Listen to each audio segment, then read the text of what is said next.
નમસ્કાર મિત્રો, આજે તારીખ 15 ફેબ્રુઆરી 2024ને ગુરુવારના ઇમ્પોર્ટન્ટ કરંટ અફેર્સમાં તમારું સ્વાગત છે. સૌપ્રથમ આપણે વનલાઇનર્સ જોઈશું અને ત્યારબાદ જે ઇમ્પોર્ટન્ટ કરંટ અફેર્સ છે તેને આપણે ડિટેલમાં જોઈશું. આ વિડીયોની PDF તમને મારી ટેલિગ્રામ ચેનલમાં મળી રહેશે, જેની લિંક વિડીયોની નીચે ડિસ્ક્રિપ્શનમાં આપેલી છે. તો શરૂ કરીએ વનલાઇનર્સથી. અંબાજી ખાતે શ્રી શક્તિ નારી શક્તિ કેન્દ્રનું ઉદ્ઘાટન કરવામાં આવ્યું છે. ઇસરોના ગગનયાનના ક્રૂ કેબિનનું સ્પેસ એપ્લિકેશન અમદાવાદ દ્વારા ડિઝાઇન કરવામાં આવ્યું છે. સારથી પોર્ટલ એ કૃષિ અને ખેડૂત કલ્યાણ મંત્રાલય દ્વારા લોન્ચ કરવામાં આવેલું છે. સમાચારમાં રહેલ ફિશન સરફેસ પાવર પ્રોજેક્ટ એ નાસાનો ચંદ્ર પર એક નાનું વીજળી ઉત્પન્ન કરતા પરમાણુ ફિશન રિએક્ટર વિકસાવવાનો છે.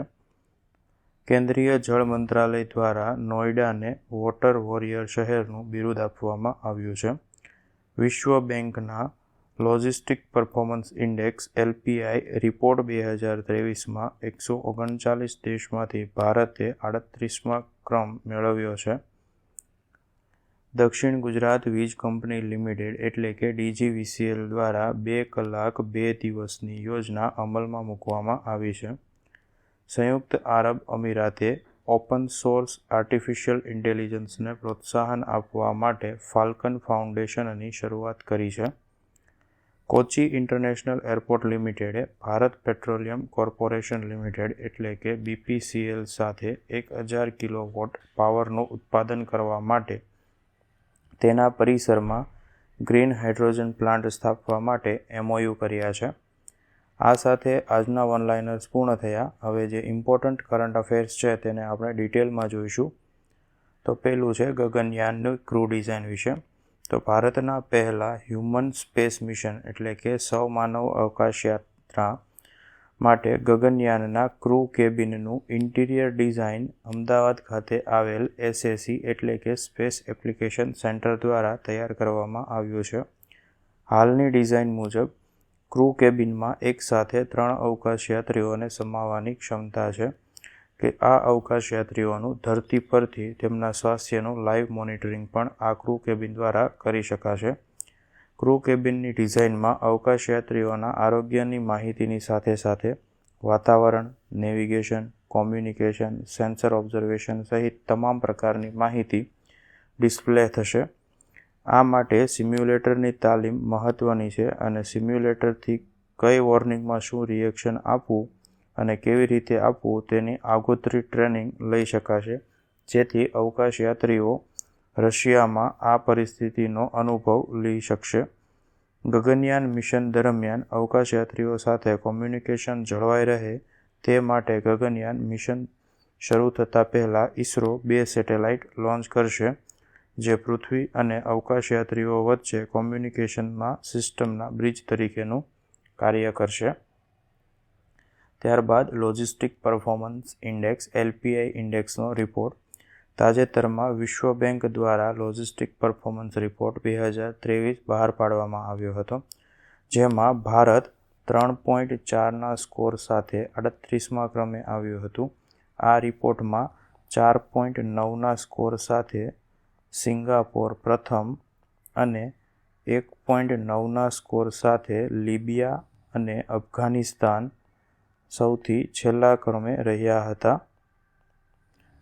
આ વર્ષના આ રિપોર્ટની થીમ કનેક્ટિંગ ટુ કમ્પેર હતી. ત્યારબાદ સારથી પોર્ટલ વિશે જોઈએ.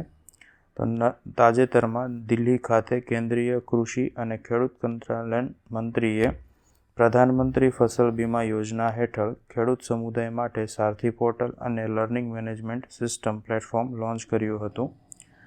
Sandbox four agriculture and rural security, technology and insurance, જેને ટૂંકમાં સારથી તરીકે ઓળખવામાં આવે છે, તે યુનાઇટેડ નેશન્સ ડેવલપમેન્ટ પ્રોગ્રામ ઇન્ડિયાના સહયોગથી શરૂ કરવામાં આવેલી એક વ્યાપક ડિજિટલ ઇન્સ્યોરન્સ પ્લેટફોર્મ છે, જે આરોગ્ય, જીવન, ઘર, દુકાન, કૃષિ ઓજારો માટે મોટર અને પેરામેટ્રિક ઉત્પાદનોના કવરેજને વિસ્તૃત કરે છે.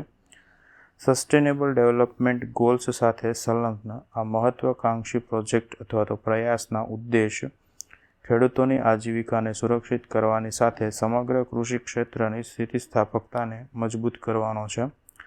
લર્નિંગ મેનેજમેન્ટ સિસ્ટમ એ નેશનલ ઈ-ગવર્નન્સ ડિવિઝનના સહયોગથી વિકસિત કરવામાં આવી છે, જેનો પ્રાથમિક ધ્યેય ખેડૂતો, વીમા કંપનીઓ, સરકારી અધિકારીઓ, રાજ્ય સરકારના પ્રતિનિધિઓ અને પ્રધાનમંત્રી ફસલ બીમા યોજનામાં સહભાગીઓ સહિતના હિતધારકોને કાર્યક્ષમ પાક વીમા અને કૃષિ ધિરાણ માટે જરૂરી કુશળતા અને ગ્રાન્ટ પ્રદાન કરવાનો છે.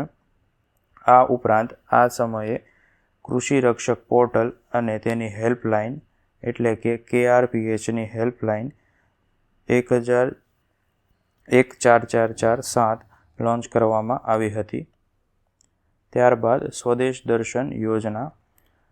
તાજેતરમાં અજંતા ઇલોરાની ગુફાનો વિશ્વકક્ષાની માળખાકીય સુવિધાઓનો વ્યાપ કરવા માટે કેન્દ્રીય યોજનામાં સમાવેશ કરવામાં આવ્યો છે. અજંતા ઇલોરાની ગુફાઓ એ પ્રાચીન ખડકમાંથી કાપેલી ગુફાઓના શ્રેષ્ઠ રચનાઓમાંની એક છે અને તે મહારાષ્ટ્રના છત્રપતિ સંભાજીનગર એટલે કે ઔરંગાબાદ, તેનું જૂનું નામ હતું, ત્યાં આવેલી છે. હવે સ્વદેશ દર્શન યોજના વિશે જોઈએ તો 2015માં ભારત સરકારના પ્રવાસન મંત્રાલય દ્વારા દેશમાં ટકાઉ અને જવાબદાર પ્રવાસન સ્થળો વિકસાવવા માટે આ યોજના શરૂ કરવામાં આવી હતી, જે 100% કેન્દ્રીય પ્રાયોજિત યોજના છે, એટલે કે તેને સ્પોન્સર 100% સેન્ટ્રલ ગવર્મેન્ટ કરે છે. આ યોજના અંતર્ગત પ્રવાસન મંત્રાલય દ્વારા પ્રવાસન માળખાના વિકાસ માટે રાજ્ય સરકારો, કેન્દ્રશાસિત પ્રદેશ પ્રશાસન અથવા કેન્દ્રીય એજન્સીઓને નાણાકીય સહાય પૂરી પાડવામાં આવે છે. સ્વદેશ દર્શન યોજના હેઠળ મંજૂર કરાયેલા પ્રોજેક્ટનું સંચાલન એટલે કે ઓપરેશન એન્ડ મેનેજમેન્ટની જવાબદારી સંબંધિત રાજ્ય સરકાર અથવા તો યુટી એટલે કે કેન્દ્રશાસિત પ્રદેશના એડમિનિસ્ટ્રેશનની હોય છે. અજંતાની ગુફા વિશે જોઈએ તો તેની સંખ્યા 29 છે અને ઈસવીસન પૂર્વે 2જી થી 6ઠ્ઠી સદીની વચ્ચે બાંધવામાં આવી હતી. આ ગુફાઓ મુખ્યત્વે બૌદ્ધ ધર્મ સાથે સંકળાયેલી છે અને તેનો ઉપયોગ બૌદ્ધ સાધુઓ દ્વારા એકાંત ગાળવા માટે કરવામાં આવતો હતો. વર્ષ 1983માં યુનેસ્કો દ્વારા તેને વર્લ્ડ હેરિટેજ સાઇટનો દરજ્જો આપવામાં આવ્યો હતો. ઇલોરાની ગુફા વિશે જોઈએ તો અહીં કુલ 34 ગુફાઓનો સમાવેશ છે અથવા તો સમૂહ આવેલો છે, જેની સ્થાપના અથવા તો રચના ઈસવીસન 6ઠ્ઠી સદીથી ઈસવીસનની 6ઠ્ઠી થી 11મી સદીના સમયગાળા દરમિયાન કરવામાં આવી છે. ઇલોરામાં હિન્દુ, જૈન અને બૌદ્ધ ધર્મની રચનાઓ જોવા મળે છે. તેને પણ અજંતાની ગુફાઓની સાથે એટલે કે વર્ષ 1983માં યુનેસ્કો વર્લ્ડ હેરિટેજ સાઇટનો દરજ્જો આપવામાં આવ્યો હતો. ત્યારબાદ વોટર વોરિયર. તાજેતરમાં નોઈડાએ જળ સંરક્ષણ અને વ્યવસ્થાપનમાં તેના પ્રયત્નો માટે આ માન્યતા પ્રાપ્ત કરી હતી. કેન્દ્રીય જળ મંત્રાલય હેઠળના જળ સંસાધન અને નદી વિકાસ અને ગંગા કાયાકલ્પ વિભાગે નોઈડાને વોટર વોરિયર શહેરનું બિરુદ આપી સન્માન કર્યું હતું. આ માન્યતા નોઈડામાં આવેલા વેસ્ટ વોટર ટ્રીટમેન્ટ અને તેના વિવિધ હેતુઓ, ખાસ કરીને સિંચાઈ માટેના પુનઃ ઉપયોગના પગલાંના પ્રમાણપત્ર તરીકે આપવામાં આવ્યું હતું. દિલ્હીમાં આયોજિત એક સમારોહમાં નોઈડાને વર્લ્ડ વોટર એવોર્ડ 2023-24માં તેની 2 સિદ્ધિઓને બિરદાવી હતી. શહેરે શ્રેષ્ઠ સુએજ ટ્રીટમેન્ટ પ્લાન્ટનું એટલે કે STPનું બિરુદ પણ મેળવ્યું હતું અને તેના વર્ષના પાણીના પુનઃ ઉપયોગના પ્રોજેક્ટ માટે પણ પ્રશંસા પાત્ર હતું. નોઈડા ઓથોરિટીના વધારાના મુખ્ય કાર્યકારી અધિકારી સતીશ પાલ અને ઓથોરિટી વોટર ડિપાર્ટમેન્ટના ડેપ્યુટી જનરલ મેનેજર RP સિંઘે શહેર વતી આ પુરસ્કારો સ્વીકાર્યા હતા અથવા તો મેળવ્યા હતા. ત્યારબાદ 2 કલાક 2 દિવસની યોજના. તાજેતરમાં દક્ષિણ ગુજરાત વીજ કંપની લિમિટેડ એટલે કે DGVCL દ્વારા આ યોજના અમલમાં મૂકવામાં આવી હતી, જેમાં ગ્રાહક ઓનલાઈન અરજી કરે તેની 2 કલાકની અંદર જ CPC જે તે પેટા વિભાગીય કચેરીમાં તે અરજી મોકલવામાં આવે છે. નવા વીજ જોડાણ માટે પણ ગ્રાહકે ફક્ત ઓળખપત્ર અને માલિકીનો પુરાવો એમ 2 જ પુરાવા રજૂ કરવાના હોય છે.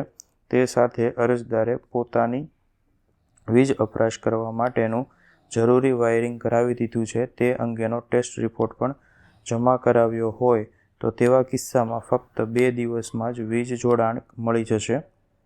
આ ઉપરાંત જો 100 કિલોવોટથી વધારે વીજ વપરાશવાળા અને ભારે દબાણવાળા હાઈ ટ્રાન્સમિશન લાઇનનું વીજ જોડાણ જોતું હોય તો તેના માટે નવો અભિગમ HT connection gateway call and apply અમલમાં મૂકવામાં આવ્યો છે, જેમાં અરજદાર અથવા તો ગ્રાહકોએ નવા વીજ જોડાણ અથવા તો હયાત જોડાણમાં લોડમાં વધારો ઘટાડો જેવી સુવિધા પૂરી પાડવા DGVCLના અધિકારીઓ અરજદારનો સંપર્ક કરી સ્થળ પરની મુલાકાત લે અને પ્રાથમિક સર્વે સહિત તેમની અરજી કરવા માટેની તમામ પ્રક્રિયાઓ guvnl.com અથવા તો dgvcl.com અથવા તો પોર્ટલ guvnl.in દ્વારા પ્રક્રિયા પૂર્ણ કરે તો તેમને તરત જ વીજ જોડાણ આપવામાં આવશે.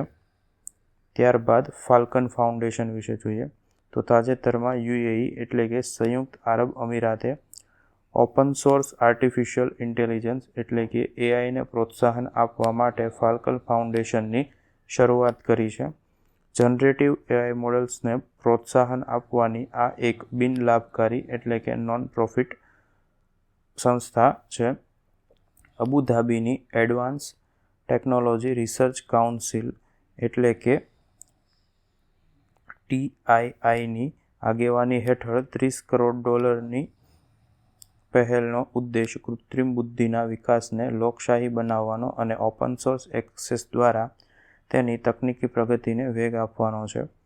ફાલ્કન ફાઉન્ડેશન TIIના ઘરેલું આર્ટિફિશિયલ ઇન્ટેલિજન્સ મોડલને પ્રોત્સાહન આપશે અને આ ફાઉન્ડેશન માત્ર UAEમાંથી નથી પરંતુ ઓપન સોર્સ આર્ટિફિશિયલ ઇન્ટેલિજન્સનો ઉપયોગ કરી દરેકને લાભ પહોંચાડવાનો હેતુ ધરાવે છે. આ ફાઉન્ડેશનની શરૂઆત વર્લ્ડ ગવર્નમેન્ટ સમિટ 2024માં કરવામાં આવી હતી. આ સાથે આજનું કરંટ અફેર્સ પૂર્ણ થયું. જો વિડીયો ગમ્યો હોય તો લાઇક કરજો. અન્યને ઉપયોગી થાય તેવું જણાય તો વિડીયો તેમની સાથે શેર કરજો. વિડીયો અંગેના પ્રતિભાવો વિડીયોની નીચે કોમેન્ટ દ્વારા જણાવી શકો છો અને દરરોજ આવી કરંટ અફેર્સને લગતી વિડીયો અપડેટ્સ મેળવવા માટે ચેનલને સબસ્ક્રાઇબ કરજો. Thank you.